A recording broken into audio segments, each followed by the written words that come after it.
9व्या दिवशी मी काय वाचू? काय करावं बाबासाहेबांच्या वडिलांनी? नवीन लग्न होऊन गेलेली मुलगी होती जवळच, नेहरू नगर सारखं गाव होतं. पहाटे उठले रामजी बाबा, आपल्या नवीन लग्न करून गेलेल्या मुलीकडे गेले. म्हणाले, माय परवा तुझ्या अंगावर सोन्याचे काही दागिने घातले, ते दागिने दे, ते इकून भिवाला पुस्तक घेऊन देतो. महिनीने सुद्धा मागचा पुढचा विचार केला नाही. ते दागिने लगेच दिले आणि रामजी बाबांनी दागिने विकले, त्याची पुस्तकं घेतली, बाबासाहेबाला वाचायला दिली. म्हणून बाबासाहेब विश्वरत्न होऊ शकले. तुम्हाला आणि मला मोठं व्हायचं असेल तर जात जात जात म्हणून मोठं होता येत नाहीये. बाबासाहेबांची जात आपण विचारतो का? ह्या देशाचा कारभार चाललाय कशाच्या जोरावर चाललाय? बाबासाहेबांनी दिलेल्या संविधानाच्या जोरावर चाललेला आहे. तुम्हाला माझ्या वडिलांचं उदाहरण सांगितलं तर आश्चर्य वाटेल. माझे वडील वारकरी संप्रदायातले अशिक्षित होते. आम्ही 3 भाऊ, कोरडभाऊ शेतकरी. माझे वडील शेतामध्ये टिपण हाकायचे. टिपण इकडे काय म्हणतात मला माहित नाही. आणि आम्ही 3 भाऊ पाठीमाग मोग्यावरती पेरायचो. 2-3 वर्ष मी बघितलं, आमचा शेजारी 4-5 काकऱ्या सारून पेरत होता आणि मी बघत होतो की आमचे वडील त्यांना काहीच म्हणत नव्हते. मी वडिलांना अण्णा म्हणतो. अण्णाला म्हणालो, अहो अण्णा, शेजारी 5 काकऱ्या आपल्याकडे सारून पेरतोय आणि तुम्ही त्यांना काहीच कसं म्हणत नाहीयेत? माझ्या अण्णांनी चलणारी ती टिपण होती ती उभी केली, वळून माझ्याकडे बघितलं आणि माझे वडील म्हणाले, बाळा 3 वर्षापासून तू बघालास रे, आपला शेजारी 10 वर्षापासून दडमान काकऱ्या 5 आपल्याकडे पेरतोय, पण मी काहीच म्हणत नाही. म्हणलं अण्णा असं का? अण्णा म्हणाले, बाळा त्या आपल्या विरोधी माणसाच्या मनगटात बळ आहे, त्याच्याकडे पैशाचं बळ आहे, आसुरीवरती आहे. त्याला म्हणलो का चाकल्या 5 पेरलास तर भांडणं होतील बाळा. भांडणं झाले तर तुम्ही 3 लेकरं शिकायला हो. भांडणं झाल्यास पोलिस घरला येतील, कोर्ट कचऱ्या लागतात आणि माझे लेकरं हो तुमचा अभ्यासावर कसं मन लागेल? बघूया म्हणाले. मी तुम्हाला 3 लेकराच्या शिक्षणाच्या नावानं 3 काकऱ्या पेरल्यात आणि आपल्या शेजाऱ्यानं दंडमानं 5 काकऱ्या पेरल्यात. भविष्यामध्ये कुणाचं पीक जोमात येतं ते गणेशजीशी शपथ वाहून सांगतो, ज्यानं दंडमानं काकऱ्या पेरल्या गावाकडे जाऊन चौकशी करा, आज त्या घराण्याची काय अवस्था आहे. आणि माझ्या बापानं शिक्षणाच्या 3 काकऱ्या, संस्काराच्या 3 काकऱ्या पेरल्या. आता तुम्हाला सांगितलं, पहिली काकरीची पगार, दुसरी काकरी व्यापारी आहे माझा भाऊ आणि तिसरी काकरी देखील माझ्यासारखा प्राध्यापक आहे. म्हणून काकऱ्या सारण्याच्या मागे लागू नका. गावामध्ये नको त्या गोष्टीची भांडणं उभी करू नका. एवढंच नाही तर व्यसनाच्या सुद्धा मागे लागू नका. तुम्हाला माहिती आहे तर वारकरी संप्रदायातले माणसं दिसालेत मला बसलेले. मदालसा नावाची एक आई होऊन गेली आपल्या वारकरी संप्रदायामध्ये. कोण झाली? मदालसा. या मदालसा नावाच्या आईनं लेकराला पाळण्यात टाकलंय. पाळण्याची दोरी हातामध्ये घेतली आणि मदालसा नावाची आई लेकराला काय पाळणा म्हणते हो? हा देह नाशिवंत मळमूत्राचा बांधा, वरी चर्म घातले रे क्रमी कीटकाचा सांगा, रव रव दुर्गंधी रे अमंगळतेचा बांधा, स्मरे तो हरिहरा शरण जाई गोविंदा, पर्यदे मदालसा सोंदो दोरे बाळा, पर्यदे मदालसा सोंदो दोरे बाळा. वाजवा टाळ्या. मदालसा नावाच्या आईनं लेकराला पाळण्यात टाकून काय पाळणा म्हणाली? बाळा, अरे माणसाचा जन्म एकदाच येतो रे लेकरा, काहीतरी चांगलं करून मरावी माय. मेल्यावर लोकांनी आपलं नाव घ्यावं. नाही तर आमच्या गावाच्या शेजारी बाळासाहेब एक माणूस दररोज पिऊन याचं गावात. तुमच्या गावात नाही ना कोणी? हा हा आता कसं सांगा ना, दररोज लेजिम खेळत यायचं गावात. तुमच्या गावात कोणी नाही म्हणून सांगितलं पोराने मला, आणि असलं तरी सोडून द्या बरं. दररोज लेझिम खेळत यायचं आमच्या गावातलं शेजारचं माणूस आणि गावात येऊन म्हणायचं या म्हणावं एक्का एक्काची. आता पुढचं कशाला सांगू. या म्हणावं एक्का एक्काच्या म्हणायचं. मी आईला म्हणलं अगं आई हे एवढं श्रीमंताचं लेकरू म्हणलं दररोज रस्त्याला येत आहे कसल्या बी शिव्या देत आहे. गावातला एकही माणूस त्याला काहीच कसं म्हणत नाही. माझ्या माईनं खेड्यातल्या भाषेत उत्तर दिलं बाळा. आता त्याला ते शब्द वापरत नाही त्याला जरा खालचा शब्द वापरतो तुम्हाला कळतंय. शेणावर दगड अंगावर शितुडा. आता त्याला दुसरा शब्द आहे तुम्हाला माहित आहे. तसल्याच्या नादाला कोण लागते माहिती. आणि हे पेणारे बिलय गमतीचे असते. दोघं पेणारे एक दोघाला भेटले आणि एक जण म्हणतोय या पट्ट्याला सगळं गाव घेतोय. ते दुसरा म्हणला तुला तर गाव घेत असं या पट्ट्याला तर देव घेतोय. एक म्हणतोय गाव घेतोय दुसरं म्हणतोय. दोघं केलेलेच. आपल्या गुंगीमध्ये आभाळ आलेलं होतं तेवढ्यात लपकणी हीच चमकली. ते पट्ट्याला देव घेतोय म्हणणारे म्हणला तुला म्हणलं होतं का नाही पट्ट्याला देव घेतोय. काढला का नाही देवाना पट्ट्याचा फोटो. काढला का नाही देवाना पट्ट्याचा फोटो. आता फोटो काढला का हीच चमकली. ते असले रतेस आणि ते इंग्रजी कुठून बोलते की बघा पेल्यावर. आणि ते संताचे एक म्हणते तो का म्हणे त्याला कुठून येतय की काय. दररोज म्हणलं आई हे शिव्या देतोय गाव काहीच काही म्हणत नाही. बाळा म्हणली अरे शिशुपाळाचे सुद्धा पायली भरली म्हणली 100 गुन्हे झाल्यास त्याला सोडलं नाही ह्याला सोडणार आहे का देव. माझ्या माईने म्हणून 1च वर्ष झाला सर. असाच या वर्षी सारखा पाऊस झाला. गावातून वडा वाहत होता. पिऊन पिऊन असं झालं होतं ते. त्याचे दोघं तिघ दोस्त बी तसेच होते. त्याच्या तिघामध्ये भांडणं लागले आणि भांडणामध्ये पावसामध्ये एकानं उचललं त्याला टाकलं पुरात. गेलं वाहून खाली तळ्याला मड तंगून आलं. दुसऱ्या दिवशी पाताळगंगेच्या बायका त्या तळ्यावर धुवायला गेल्या तर काय ह्या पिदाड्याचं मड. त्या मड बघितलं आणि धुणाऱ्या बाया पळतच गावात आल्या म्हणल्या माय ते पिदाडू मिळलं. हे कळल्याबरोबर गावानं पोळ्या करून खाल्ल्या.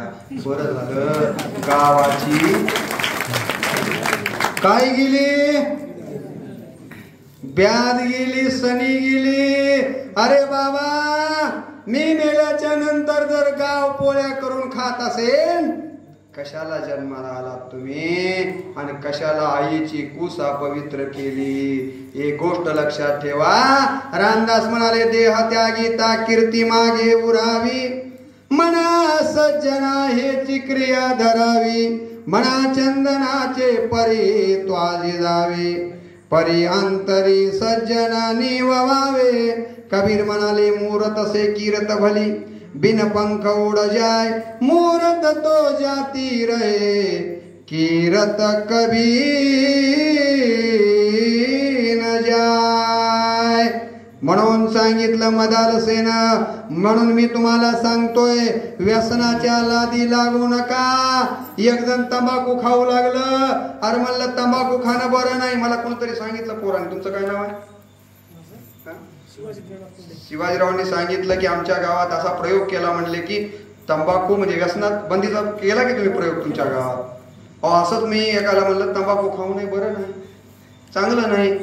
आमच्या मित्राला म्हणलं प्राध्यापक होतं ते तंबाखूला काय म्हणतात माहित आहे का स्फूर्ती चूर्ण. अरे स्फूर्ती चूर्ण आहे का काय नाव त्याचं. मी म्हणलं खाऊ नये बरं नाही. म्हणले सर तुम्हाला तर लहानपणापासून देवदेवाचा नाद आहे म्हणले. रामायण माहित आहे का म्हणलं आहे की. रामायणात कोणाला शक्ती लागली होती म्हणलं लक्ष्मणाला लागली होती. मग काय झालं म्हणलं काही नाही हनुमानराय गेले. कुठे गेले म्हणलं दुर्वागिरी पर्वत आणायला गेले. मग काय केलं म्हणलं दुर्वागिरी पर्वत आणला. मग काय केलं म्हणलं तिथल्या औषधा काढल्या. मग काय केलं काही नाही म्हणलं ते सूचनाकडे दिल्या. मग काय केलं काही नाही म्हणलं कुठल्या. मग काय केलं जिथं जखम झालती म्हणलं लक्ष्मणाला तिथं पिळल्या. मग काय झालं म्हणलं लक्ष्मण उठला हे कराय म्हणते. ते ज्या पिळलेल्या औषधा होत्या का नाही त्या काय होत्या तंबाखू होती. काय होत पाय म्हणलं तुझे पाय तर दाखव. त्या पाया पडतो. एक तर मला असं बिलिंदर भेटलं त्याला म्हणलं तंबाखू खाऊ नये तर काय म्हणतंय सर मला तंबाखूचं वर्णन तर ज्ञानेश्वरीचं आलंय. कुठून सांगते की कुठं आले ज्ञानेश्वरीत म्हणलं हो सांगू का म्हणलं होई म्हणलं सांग. आणि त्यानं वही सांगितली. भगवान म्हणे अर्जुना भगवान म्हणे अर्जुना जो लावी तंबाखूला चुना. भगवान म्हणे अर्जुना, जो लावी तंबाखूला चुना, तो भक्त माझा जुना कलियुगी जाण.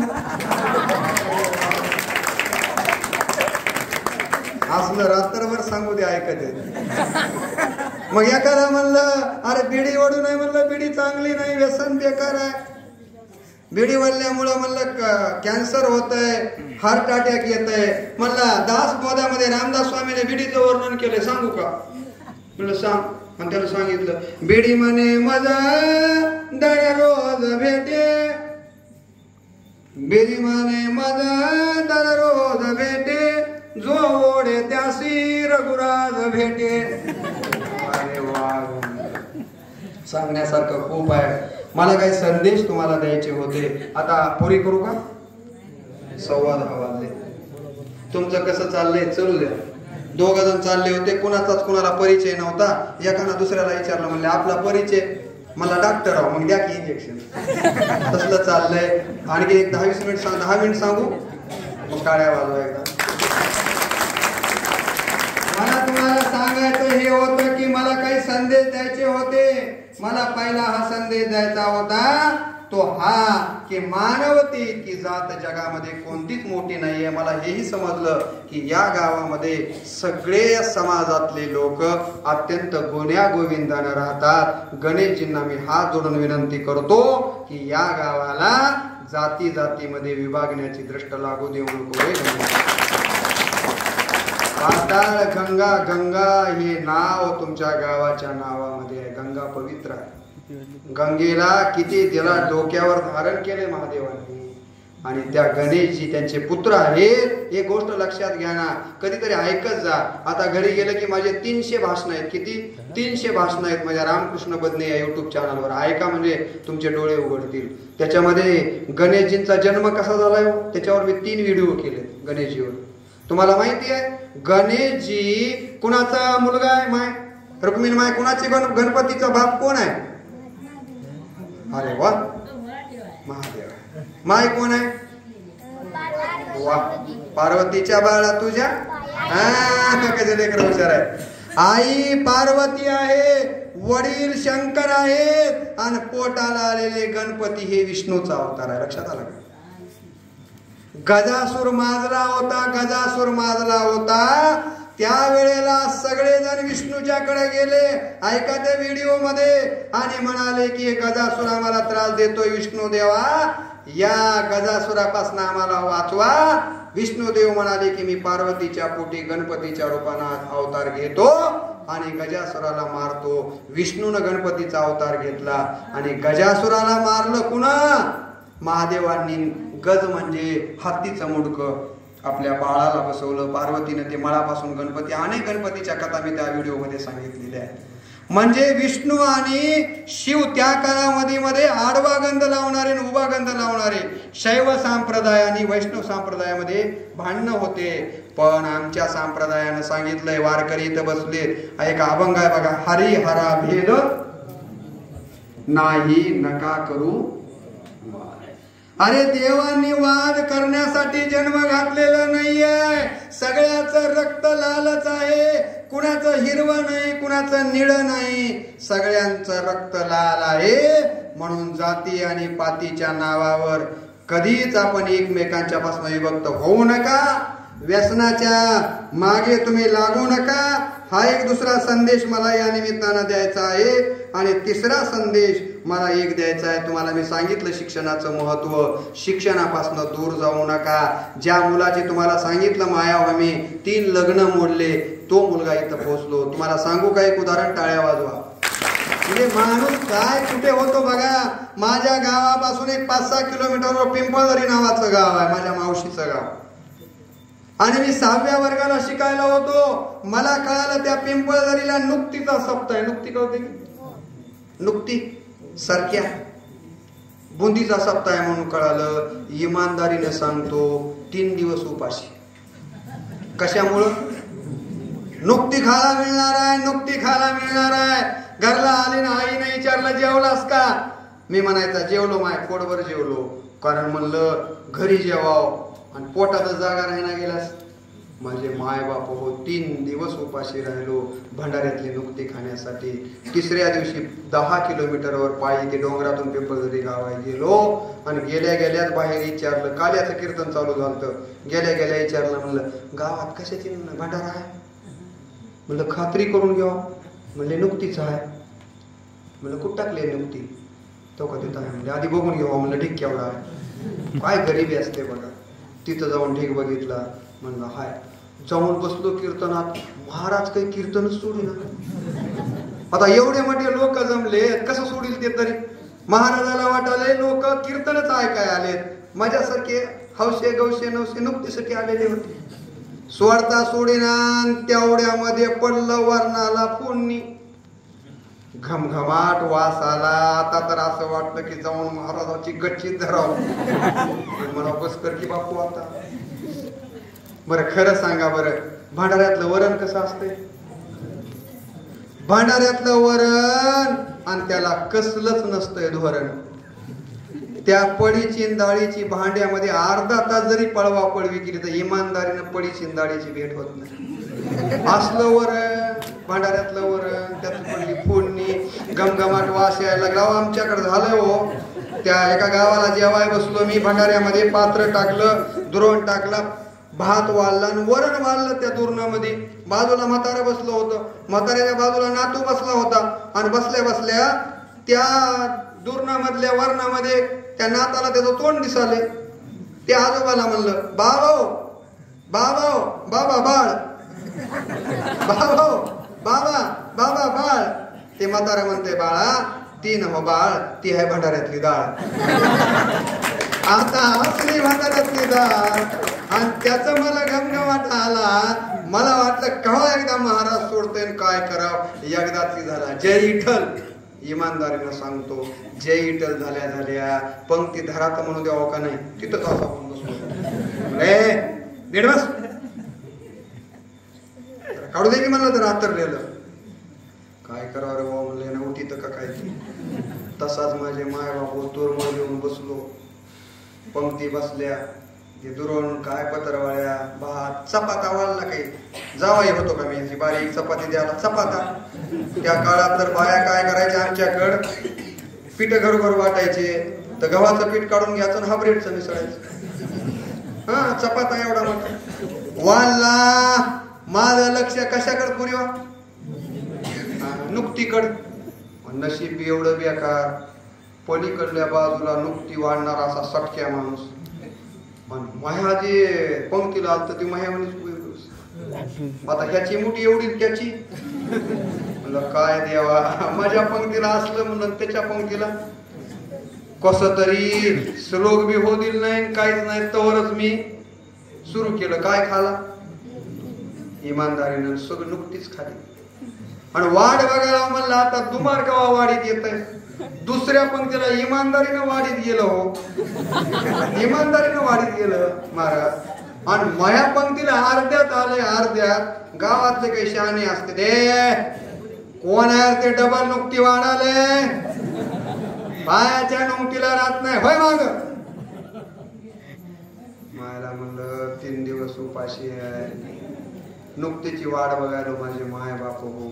तेवढ्यातनं ते वापस गेलं. डोळ्यात टचकन पाणी उभं राहिलं. तुम्हाला माहितीये आज जगातला सगळ्यात श्रीमंत माणूस अंबानी आहे. अंबानी माहितीये ना तुम्हाला? त्या अंबानी एकदम श्रीमंत झाला नाही. त्याचा बाप होता धीरूभाई अंबानी नावाचा. पेट्रोल पंपावर पेट्रोल भरीत होता. एके दिवशी रुपयाचा बंदा खाली पडला. त्या रुपयाच्या बंद्याची चमक डोळ्यात चमकली. आणि अंबानी म्हणला एके दिवशी मी सुद्धा असाच चमकणारा धनवान होईल. तेव्हा पोरग एवढं मोठं झालं. कवा तर वाटाव का आपल्या मनाला मला फलाना एवढा झाला आपण का होणार ना? आपण एवढे कुचके विचार करता. खेकड्याची वृत्ती असते आपली, तुमची नाही बरं स्वारी. कधीच विचार बारका करायचा नाही होय. तुम्हाला माहित आहे मी नेहमी सांगत असतो मुलांना सुद्धा, मुलांनो तुम्ही बघा प्रत्येकाच्या अंगठ्याचे ठसे वेगळे आहेत. आधार कार्डाला दिला असताना ठसा त्या निर्मिकानं प्रत्येकाला जन्माला घालताना वेगळा ठसा देऊन जन्माला घातलंय. कशासाठी वेगळा ठसा दिलाय? की जाय रे बाबा त्या पाताळ गंगेमध्ये जाय आणि वेगळा तुझ्या कर्तृत्वाचा ठसा उमटव. मेल्यानंतर तुझं नाव त्या लोकांनी घेतलं पाहिजे. ते कर्तृत्वाचा ठसा उमटिवला त्या मारुतीने म्हणून त्याची पूजा. यांनी कर्तृत्वाचा ठसा उमटिवला म्हणून यांचं आपण उत्सव करतो. आणि आपण मेल्यास आपलं पोरग सुद्धा आपला फोटो घरात लावणार नाही. म्हातारा लईच खेंगडं मेंगडं दिसाले नको होता. भीती वाटाली या पोरग नातू भिवून जाईल म्हणते. कशाचा जन्म आहे आपला? का वाया गेलो आपण शिक्षणापासून दूर गेलो, आपण व्यसनाच्या नादी लागलो, आपण जातीयतेच्या नावाखाली एकमेकांच्या मध्ये भांडणं करण्यामध्ये माग गेलो. ह्या जर गोष्टी सोडलात ना तर तुमच्यासारखं मोठं मी तुम्हाला सांगतो जगात जी गुणवत्ता आहे ती खेड्यातच आहे, शहरामध्ये काहीच नाही. आता शेवटचं एक उदाहरण सांगतो आणि थांबतो. आईची सेवा फार महत्वाची सेवा आहे. माझ्या मायबाप हो, आई वडिलांच्या इतकी सेवा या जगात कोणतीच मोठी नाही. मी आईवर बोलायचं का ठरवलं सांगू का तुम्हाला? रात्री 12 वाजता माडीमध्ये चर्चा चाललेली होती. 12 वाजता माडीमध्ये चर्चा चाललेली होती. काय चर्चा चालली होती? बायको नवऱ्याला म्हणत होती, सकाळी या घरामध्ये तुमची आई तरी राहील नाही तर मी तरी राहीन. सांगा या घरामध्ये कुणाला ठेवायचंय ते? सकाळी या घरामध्ये तुमची आई तरी राहील नाही तर मी तरी राहीन. सांगा या घरामध्ये कुणाला ठेवायचंय ते? नवरा म्हणाला, माझे प्राणप्रिय राणी चिंता करू नकोस. सकाळ झाल्याबरोबर इथून 10-12 किलोमीटरवर जंगल आहे. त्या जंगलातल्या तळ्यात माईला बुडून तरी मारतो, नाही तर वाघाच्या किंवा सिंहाच्या तोंडात देतो. माझे प्राणप्रिय राणी चिंता करू नकोस. बायकोची आरती करणार होतो. आमच्या मुख्यला एक बायकोची आरती आली. पूर्व शिकायची जय देव जय देव जय माझी बायको, जय देव जय देव जय माझी बायको, तू जे सांगशील ते मनापासून ऐको. जय देव जय देव. बायकोची आरती करणार होतो. असलेल्या आरती आहेत आपल्याविषयी. आता एकाच भाषणात सगळं सांगितल्यास पुन्हा तुम्ही केव्हा बोलू इथं म्हणून आता थोडं मागं ठेवावं. त्याच्यामुळं नितीननं तिथं ऐकलं होतं शेलदऱ्यामध्ये. त्याला वाटलं आपल्या गावात घेऊन जावं म्हणून. चंद्रप्रकाशनं थोडस ते वडिलाची त्याच्या माझा बऱ्याच दिवसा भाऊंचा परिचय आहे. बायकोची आरती करणार होतं. अहो मी तुम्हाला सांगितलं ना की पूर्वीच्या काळी बघा मदालसा पाळण्यामध्ये लेकराला टाकून काय पाळणं म्हणते, हा देह नाशिवंत मळमूत्राचा बाधा. तुम्हाला माहितीये की छत्रपती शिवरायांना माझी जाऊंनी पाळण्यात टाकलं. काय पाळणा म्हणला हो? तू जाग सिक्का रे वाया, निज रे निज शिवराया. बघ निजल्याना तशाच घाटा खाली, कोकणच्या चवदाताली. बघ निजली ना 12 मावळ पेट, शिवनेरी जुन्नर पेट. तो तिकडे सिद्धी जमान, हा इकडे बदल खान. पलीकडे मुलुक मैदान, हे आले रे बाळा तुझसी धराया. निज रे निज शिवराया. बाळा शिवबा लहान आहे तोपर्यंत आराम करून घ्या. मोठं झाल्याच्या नंतर तुम्हाला या मुघलांच्या विरोधामध्ये रात्रंदिवस लढायचे. हा संस्कार पाळण्यात टाकून माझी जाऊंनी बा शिवबावर केले. म्हणून शिवबा जाणते राजे छत्रपती शिवराय होऊ शकले. आणि आजकालची मम्मी लेकराला पाळण्यात टाकून काय पाळणा म्हणते? पहिल्या दिवशी फिल्मी दरबारी आला वंशाला बाळक तरी, अमिताभ बच्चन पहिल्या अवतारी. जो बाळा जो रे जो. दुसऱ्या दिवशी आली हो रेखा, जया बच्चन देते बाळाला मुका. श्रीदेवी देते बाळाला झोका. जो बाळा जो रे जो. मला आनंद वाटला पाताळ गंगेमध्ये दर्शनाला आलो तेव्हा इथं काय चाललं होतं? हरिपाठ चाललेला होता. मी गावाकडे गेलो, प्राचार्य असताना कधी टेन्शन आलं गावाकडे गेलो, पहाटेचा काकडा ऐकला की चार्ज व्हायचं. खूप समाधान वाटायचं. किती काकड्यामध्ये देखील हे आहे बघा, काकड्यामध्ये किती चांगले अभंग आहेत. उठा जागे व्हारे आता, स्मरण करा पंढरीनाथा. भावे चरणी ठेवा माता, चुकव्या व्यथा जन्माच्या धनधारा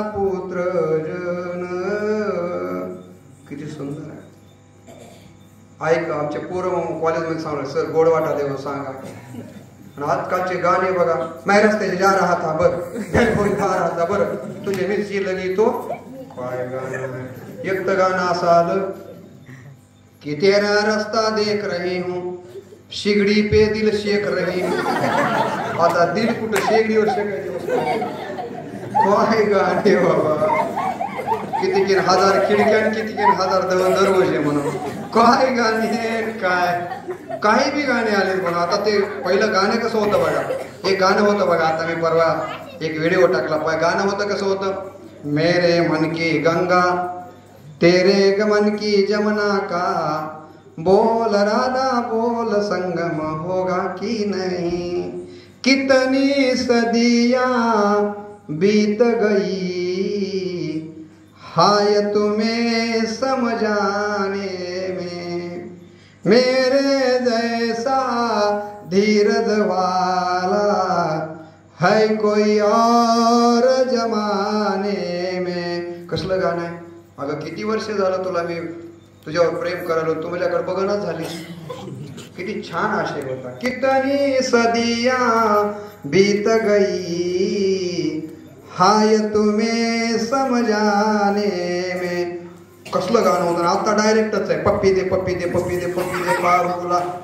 काय संस्कार आहे या आमच्या वारकरी संप्रदायामध्ये. बघा संप्रदायाचे संस्कार कसे आहेत बघा. हरिपाठामध्ये सुद्धा केवढे संस्कार आहेत. तुम्ही बघा पहाटेचा काकडा आहे का, त्याच्यामध्ये किती संस्कार आहेत. आम्ही जे घडलो ते मोतीराम महाराज आणि मारुतराव महाराजांच्या या माळीवर. मांसाहाराच्या मद्याच्या नादी लागू नका.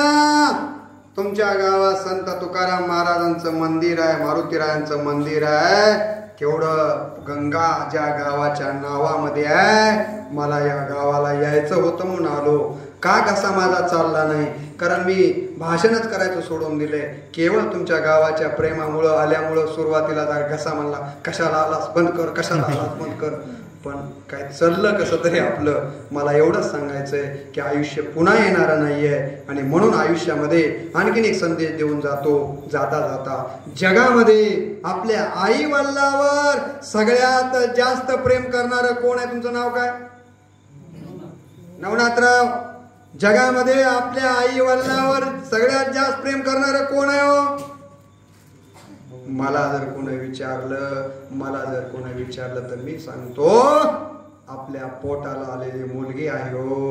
मुलीचं जेवढं मायबापावर प्रेम आहे या जगात. मला 2 मुली आहेत. दोन्ही मुलींची लग्न झालेली आहेत. माझ्या बायलेक उदगीरला एक लातूरला राहते. दररोज माझ्या बायलेकीचा 2 वेळेस फोन येतो, पिताजी कुठं आहात. म्हणलं बाळा मी पाताळ गंगेला गेलोय. माय पिताजी तुमचा आवाज बसलाय हो, जरा तब्येतीची काळजी घ्या. ऍक्सिडेंट व्हायलेत, लय फिरत जाऊ नका. माझी बायले काळजी घेते. आणि त्याच पोरीचा आपण गर्भ तपासतो, तिला मारून टाकतो. आपल्याला पाहिजे असतो वंशाला दिवा झाला की पेढे वाटतो, पण म्हातारपणाला ते दिवा तुमची दाढी जाळल्याशिवाय. बघा या माझ्या बायले की अहो नांदायला नवऱ्या दारुड्या जरी असल्या तरी नांदतात. तिला विचारावं माय का नांदालीस ग, नवरा दारुड्या आहे. नांदू नको तर काय करू. माहेरात गेले तर माझ्या बापाची बेइज्जत होईल की लेक नांदना झाली म्हणून. काय बायले की माय कशासाठी नांदती माझी माय. केवळ बापाची माईची चिंता लेक करते. तुम्ही म्हणून बघा ना त्या जात्यावर वाया म्हणायच्या बघा. लेकीचा जन्म देव देवने चुकला, बैल घाण्याला जुंपला जलमावरी.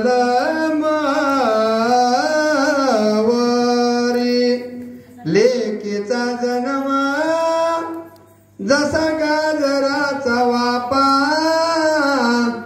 येड्या तू माय बापा पाणी देऊन काय न पा.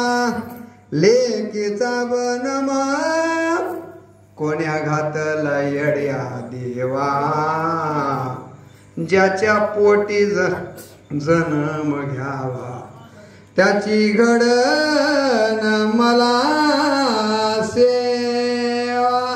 देवा भाड्या, मला लेकीच्या जन्माला का घातलास र, माझ्या मायबापाची मला सेवा घडणार आली र. या जगामध्ये आई वडिलावर जीवापार प्रेम करणारा जर कोण असेल तर ती मुलगी आहे. आणि म्हणून मुलीचा गर्भ पाडू नका. आणि ती जन्माला आली, ज्याच्या पोटाला मुली आहेत, त्याच्या इतका या जगात भाग्यवान कोणीच नाही आहे. मुलगी आहे म्हणून कमी मानायचं नाहीये, मुलगी आहे म्हणून कमी मानायचं नाहीये. बघा, पूर्वीच्या काळामध्ये जात्यावर सुद्धा ओव्या म्हणताना काय म्हणायच्या? शाळेच्या मास्तराला देऊ केला मी साडी भात,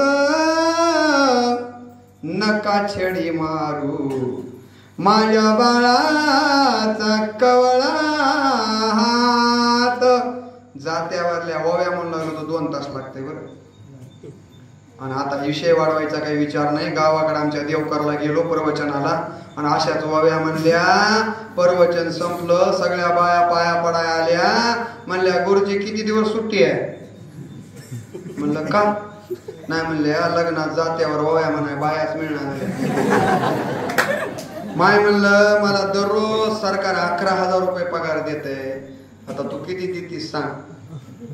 काय जात्यावरल्या ओव्या सुद्धा कशा होत्या बघा. सांगू का 2-4? सांगू? बापरे, तुम्ही तर लईच ऐकायला लागले. हो बघा, काय ती न शिकलेली माझी 9 वारीतली माय किती हुशार होती हो. लेकीला म्हणायची, माय नवऱ्याला कमी लेखू नये बरं. अगं कुकू लावाय नवरा आहे म्हणूनच मिळते, नवरा नसल्यास कुकू लावता येईना माय. नवऱ्याला कमी समजू नये. कोण सांगत होती? 9 वारीतली आमची खेड्यातली माय म्हणायची. दुबळा भरतार नको करू सहेळना, कपाळीच कुंकू सोन दिल्यान मिळना. पोर हो, पुढच्या वर्षी बाया म्हणतात त्या गुरुजीला बोलवायचं असलं तर पट्टी घ्या म्हणतो का नाही? त्याला पटलंय ना आता ह्या सगळ्या ओव्या ऐकून. का आता ओव्या घ्यायच्यात का बंद करायच्या? पूर्वी बघा ओव्या, अहो ते जात्यावर सुद्धा म्हणायच्या. हार हरीला नवरीच्या चोळीवरी हल्या काळीला. अरे चुकलं का? हा, माझ्या माया किती हुशार आहेत, पाताळ गंगातल्या आहेत त्या बी. चुकलं माझं. हार हरीला नवरीच्या चोळीवरी मोर काढीला. वाजवा टाळ्या, बरोबर आहे. हाल्या काढीला म्हणल्या हसल्या. माय गुरुजी तर चुकलं. अहो काय नावं सुद्धा कशा घ्यायच्या बाया, किती छान नावं घ्यायच्या. हा, हसाले घे सगळ्याचे चेहरे हसतात. उठून घे माय. आता बघा ना, एका बाईने आमच्या गावात नाव घेतलं. आता नाव कशी आहेत बघा. एका बाईने आमच्या गावात नाव घेतलं, म्हणले बकिटात बकीट, इस्टीलचं बिकीट बकीट. रामराव पाटलाचं नाव आहे काय, 100 रुपये तिकीट.